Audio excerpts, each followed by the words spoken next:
¿Y qué les parece si para ampliar justamente esta información vemos un video, el fragmento de un video que da cuenta justamente de lo que es el campo magnético de la Tierra? Y te vamos a pedir, Esteban, si nos haces el favor de explicarnos un poquito más sobre este concepto.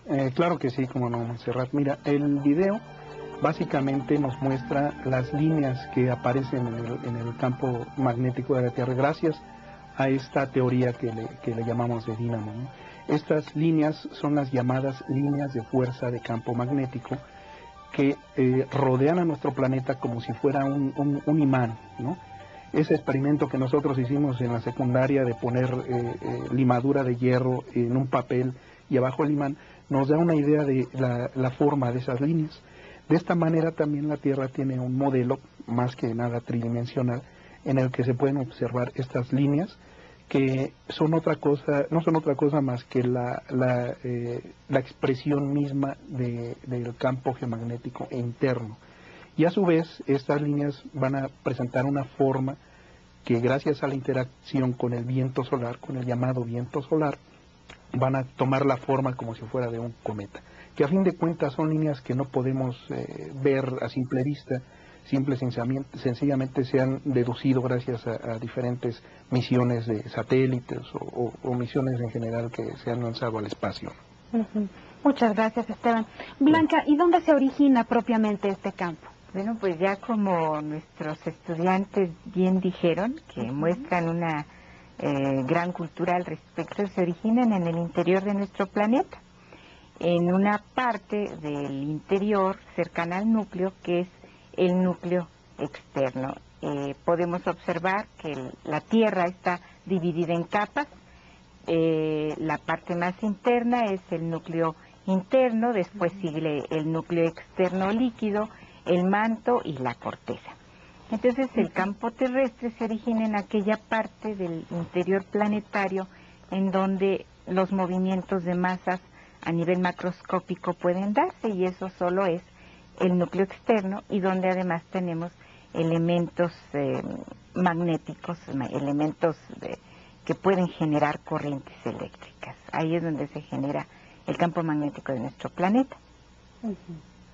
¿Qué más podríamos decir con respecto a cada una de estas capas? ¿Cuáles, digamos, en términos generales, las funciones que cubren cada una de estas capas que vimos hace rato en el gráfico? Bueno, la razón por la cual el planeta está dividido en capas es por el fenómeno llamado de diferenciación. Cuando se formó el planeta, así como cualquier otro planeta, por gravedad los materiales más densos se acumularon en el centro, y conforme fueron acumulándose estos en capas más exteriores, los más ligeros.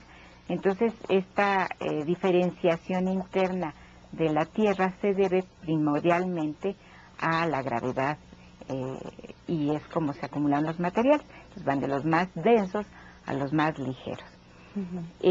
Pues te quiero decir que hay que añadir que muchos cuerpos estelares tienen campos magnéticos.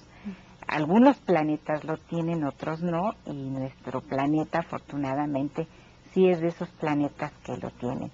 Por ejemplo, la Luna, que pues podría ser para todo propósito práctico otro pequeño planeta, pues no tiene un campo magnético, debido a que en su interior pues ya no se dan las condiciones adecuadas de movilidad de los materiales para generar estas corrientes que a su vez generan los campos magnéticos.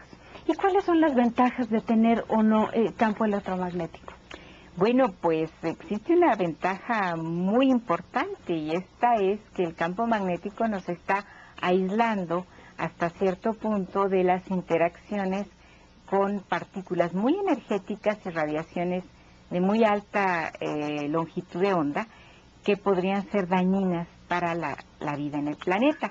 De no existir el campo magnético terrestre, probablemente no se hubiera desarrollado la vida en la Tierra. Entonces es un elemento básico para proteger al ambiente, la vida que existe en nuestro planeta. Por eso hace un momento decías, afortunadamente la Tierra sí cuenta con este campo. Sí, tenemos esa suerte, si no, no estaríamos platicando aquí. Todo esto aquí en esta serie. Muchas gracias, Blanca. Y bueno, ¿cómo medimos el campo magnético, Esteban? Bueno, para medir el campo magnético necesitamos instrumentación muy especializada, ¿no?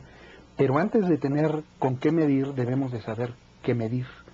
Es un hecho que tenemos un campo y el primer encuentro del hombre con un instrumento que mide el campo magnético, todo el mundo lo conoce, es la brújula. La brújula, si no nos da información sobre la intensidad de este campo magnético, al menos nos dice hacia dónde se encuentra el norte, ¿no? Tal y como lo conocemos, y casi todos en la vida cotidiana asumimos que el campo magnético existe, simple y sencillamente sacamos una brújula y podemos saber hacia dónde está uno de los polos de nuestro planeta. Pero históricamente se fueron acumulando más y más datos, estamos hablando desde el siglo XV más o menos, cuando los viajes de Colón a América, en el que se fue desarrollando toda una teoría, hasta que en 1830 aproximadamente el matemático alemán Carl Friedrich Gauss se dedicó a medir el campo magnético en todas sus componentes. Es un vector, como vemos en este momento aquí en esta pequeña cajita, un vector, como casi todos conocemos, se puede descomponer en una serie de componentes que en nuestro medio le llamamos elementos del campo geomagnético. Estos elementos, como pueden ver, están divididos en tres dimensiones: las componentes X, Y y Z, que corresponden al norte-sur para la X, la Y corresponde este-oeste y la Z correspondería al cenit y nadir, ¿no? La H, la flecha verde, representa la componente horizontal. Y como ustedes pueden ver, hay un pequeño angulito ahí que está marcado con una flecha azul y que no es otra cosa que la diferencia entre el norte magnético y el norte astronómico. Este pequeño ángulo es conocido como la declinación magnética. Hay que tener cuidado porque hay una declinación astronómica. Y finalmente tenemos que ese mismo vector se inclina de una cierta manera. Si nosotros observamos las brújulas con las que conocemos dónde está el norte, tienen un pequeño contrapeso. Ese contrapeso hace que la flecha de nuestra brújula esté siempre horizontal. Si no lo tuviera, nos daríamos cuenta de que esta flecha tiene una cierta inclinación, que a fin de cuentas también es una componente del campo magnético, formando así la caja del campo magnético, como lo vimos ahora. Y nosotros utilizamos los llamados magnetómetros para medir el campo magnético. Y hay distintos tipos de magnetómetros, aquellos que miden el ángulo de declinación magnética, aquellos que miden el ángulo de inclinación magnética, y en general un lugar donde se miden estas componentes lo conocemos como un observatorio magnético. No es un lugar en donde tengamos un telescopio y estemos observando a las estrellas, simple y sencillamente tenemos un lugar lleno de pequeños cubitos, de bobinas, de cosas así, en donde estamos midiendo el campo magnético. México tiene un observatorio magnético en el Estado de México, a cargo de la universidad, que se llama Teoloyucan. Y justamente en esa línea iba mi pregunta, Esteban, ¿dónde están estos observatorios? Bueno, como te comentaba, Montserrat, en 1830, regresando un poco a la historia, se inauguraron varios observatorios, ¿no? A partir de entonces, por ejemplo, tenemos, aquí se están mostrando algunos mapas en donde se ponen en evidencia los casi 200 observatorios que existen en la actualidad. En Europa podemos ver que la densidad es mucho más grande, gracias a que pues allí nació, ¿no?, la historia. Hay otras redes mucho más pequeñas, como esta que estamos viendo en Canadá, en China y en otros países, que tienen por objeto estudiar fenómenos un poco más específicos. Por ejemplo, los chinos están interesados en conocer cuál es la interacción del campo magnético con un terremoto potencial. Y bueno, aquí también tenemos algunos ejemplos de observatorios en el mundo, como en este que está en Bélgica, que bueno, son observatorios de ya mucha tradición y que se encargan de medir el campo magnético. Estos observatorios, gracias a la tecnología moderna, podemos casi ver en tiempo real cuando sucede un fenómeno magnético a nivel mundial.